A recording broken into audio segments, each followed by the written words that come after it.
Bismillahi walhamdulillah wa salatu wa salamu ala rasulillah wa ala alihi wa sahbihi ajma'in. Assalamu alaikum wa rahmatullahi wa barakatuhu. Sorry about the delay, everyone. Inshallah, let's go ahead and get started. So continuing with our study of the ayat of an-nur within the Quran, Illuminated as we've titled it. Today we're going to be taking a look at Surah number 13, ayah number 16. The surah is titled Surah Al-Ra'd. And in this particular verse, there is the mention of nur. Once again, the mention of nur is more figurative or more metaphorical, once again referring to iman and faith and belief. But in this particular verse, Allah subhanahu wa ta'ala tells us what exactly happens, what does it look like when there is an absence of that nur. When a person is lacking that illumination, the iman, then what does that look like? Allah subhanahu wa ta'ala tells us in ayah number 16, قُلْ مَنْ رَبُّ السَّمَاوَاتِ وَالْأَرْضِ.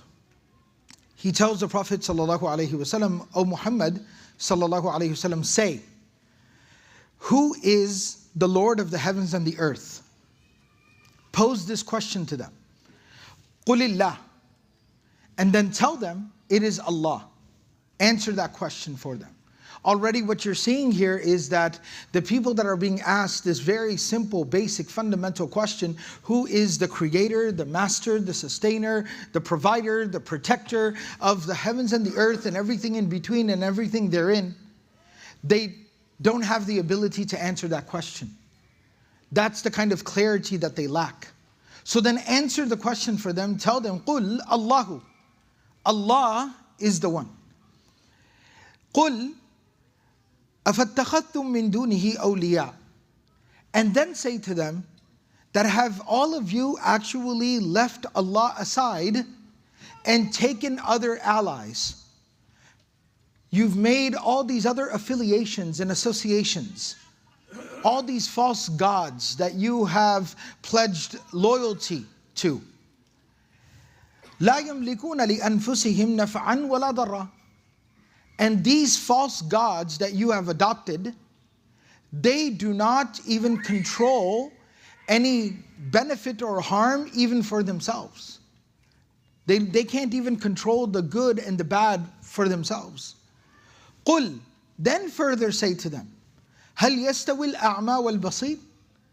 That someone who sees and someone who doesn't see versus someone who can see, can they ever be the same? Are they equal? Meaning, can they operate in the same way? Someone who cannot see, someone who's operating in the dark, somebody who can't see where they're going, and versus someone who sees where they're going, they're operating in the light. Are those two scenarios comparable at all? And obviously the answer is no. هل تستوي الظلمات والنور. Similarly, now think about the fact that being buried under layers upon layers upon layers of darkness, and on the other hand you have nur, light, illumination, the ability to see, the ability to understand, the ability to know what you're doing and to have confidence. Can these two things ever be the same and equal? And obviously, once again, the answer is no. And then Allah subhanahu wa ta'ala tells us, أَمْ جَعَلُوا لِلَّهِ شُرَكَاءَ. Or in actuality, is the reality of their situation, the reality of what they've done, is it the following? That they have created, they have fabricated partners for Allah, خَلَقُوا كَخَلْقِهِ. And these partners to Allah that they have fabricated, have they actually created anything? Similar to how Allah has created everything? فَتَشَابَهَ الْخَلْقُ عَلَيْهِمْ. And maybe that's why they're confused. These people are confused. Maybe this is why they associate these partners. Maybe that's why they have these problematic associations. That they're just confused. They can't tell, well, who created what? And then once again, obviously, it's a rhetorical question. The answer is no, absolutely not. Then Allah tells the Prophet ﷺ, قُلِ اللَّهُ خَالِقُ كُلِّ شَيْءٍ. Rather say to them that Allah, He is the creator of everything. وَهُوَ الْوَاحِدُ الْقَهَّارُ. And He, Allah, is one, and He, Allah, is dominant, compelling, almighty, that His will shall be done, and that He imposes His will on everything and everyone. So this verse here, while once again talking about that concept of nur, the nur of iman, the nur of the light of faith, the illumination of belief, it shows us here that when people are devoid of that light, it's not just a simple matter of, well, maybe they're not, getting everything right, or maybe they're messing up a little bit here or there, or maybe it's just, a little bit of an inconvenience.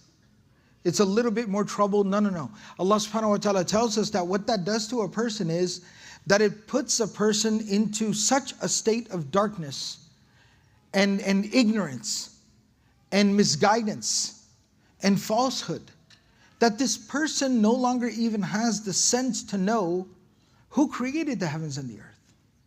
That this person would take a rock, as a hadith of Bukhari mentions, that the Sahaba not reminiscing, that's a positive association, the Sahaba lamenting, regretting, looking back at what their situation used to be, right? Where they said that we would be at home worshiping this rock, and one day we're walking around and we see a shinier, nicer rock, and we pick it up and we say, ooh, look at this. And then we would go home, and that other rock that we had been worshiping, we would take it and we throw it out, and we put the shinier rock there and we start worshiping it now. That's what without the light of iman, without this illumination from Allah, that's what a human being can become. That a person is not only not understanding their own good and bad, but they're worshiping things that can't even affect any good or bad for themselves. And a person can no longer tell the difference between the darkness and the light. The person can no longer feel and sense the difference of knowing what they're doing as opposed to having no idea what they're doing. Like when you're just driving down the street, you're driving from point A to point B, and you know the directions, you know the way, or you have, the maps guiding you. Think about the kind of comfort and confidence you have, that you can reach your destination. As opposed to imagine no maps, no sense of direction, right? There's nothing to even figure out what general direction you're going in, and you're just driving around in circles. The kind of, anxiousness that you would feel, how lost you would feel. But imagine not being able to tell the difference between those two things. And then not only that, but then associating partners to Allah, who have not created anything, have no power, have done nothing, and to not only prop them up as equals to Allah, but potentially even show them more loyalty than you would show to Allah. That is what we have to lose. Allah presents us this very drastic example of somebody who's so misguided and so lost. So as we are sitting here in the month of Ramadan, in the house of Allah, praying to Allah, reading the speech of Allah, reflecting on the kalam of Allah, so that we can look at all of this, we can read all of this, we can understand this, and we can recognize and realize what a blessing we have, and how blessed we are. And we can learn to cherish this blessing, and we can protect it, and we can cherish it, and we can grow it, and we can take care of it, and preserve it, and protect it, and give it the kind of care, the appreciation, the respect that it deserves from us. May Allah subhanahu wa ta'ala give us all the ability to practice everything we've said and heard. Subhanakallahumma bihamdik, nashhadu an la ilaha illa anta, nastaghfiruka wa natubu ilayk. Jazakumullahu khairan, wassalamu alaikum wa rahmatullahi wa barakatuh.